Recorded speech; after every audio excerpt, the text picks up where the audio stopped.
Before we signed the divorce papers, in a quiet suburb outside Chicago, there stood a small blue house with white windows. It wasn't fancy, but it had once been full of laughter. That house belonged to Daniel and Emily Parker. They had been married for 8 years. To neighbors, they looked like the perfect American couple. Stable jobs, Sunday grocery runs, polite smiles, and holiday lights every December. But behind the closed doors of that house, something important had slowly disappeared. Connection. Morning silence. Every morning started the same way. Daniel woke up at 6:30 a.m., grabbed his coffee, and checked emails before his feet even touched the floor. Emily stood in the kitchen, making scrambled eggs she already knew he wouldn't eat. "Have a good day," she said softly. "You too," Daniel replied, already halfway out the door. No kiss. No conversation. Just routine. Emily watched his car pull out of the driveway, feeling the same familiar ache in her chest. They weren't angry with each other. They were just distant. How love used to feel. They hadn't always been like this. They met in college. Late-night talks. Road trips. Dreams about the future. Daniel wanted success and security. Emily wanted love and closeness. Back then, those dreams fit perfectly together. But somewhere along the way, life got louder. And love got quieter to Emily's loneliness. Emily worked from home as a freelance designer. Her days were quiet. Too quiet. She missed talking to someone. She missed being noticed. Some nights, she cooked Daniel's favorite meals, hoping he'd come home early. But Daniel always came home late. "Sorry, long day," he'd say, loosening his tie. Emily nodded, forcing a smile. She wanted to say, "I missed you." But instead, she said nothing. Because she didn't want to sound needy. Daniel's pressure. Daniel wasn't ignoring her on purpose. He was drowning. Work deadlines. Financial pressure. The need to be the provider. He believed love meant responsibility. And meant sacrifice. He told himself, "I'm doing this for us."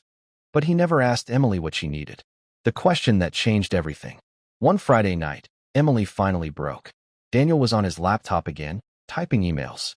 "Daniel," she said quietly, "do you still love me?" He looked up, confused. "Of course I do. Why would you even ask that?"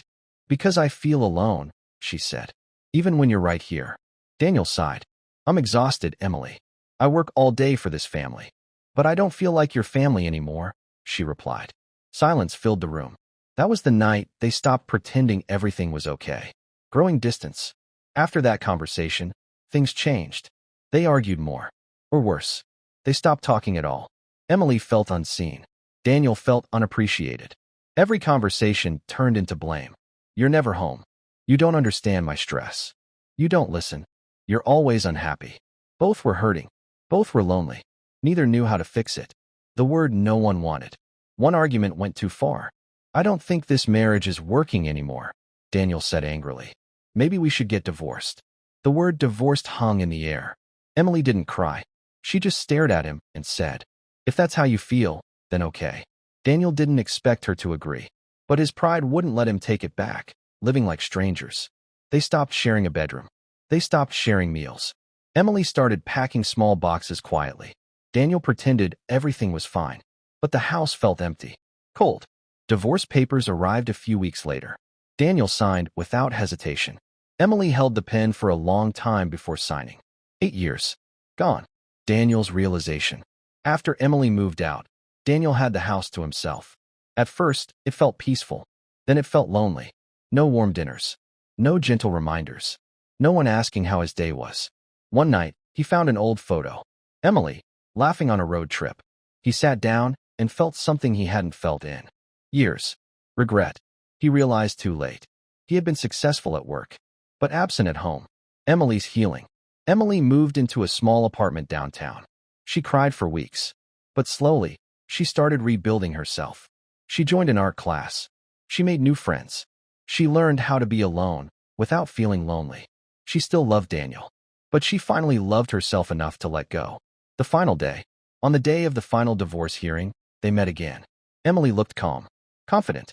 Daniel noticed immediately. "You look happy," he said. "I'm peaceful," she replied. They stood in silence. "I wish we had tried harder," Daniel whispered. "So do I," Emily said gently. "But love needs time and attention." The judge finalized the divorce. Just like that, it was over. Ending message. They walked out in opposite directions. No hatred, no winners. Just two people who loved each other, but stopped choosing each other every day. Sometimes, marriages don't end because love disappears.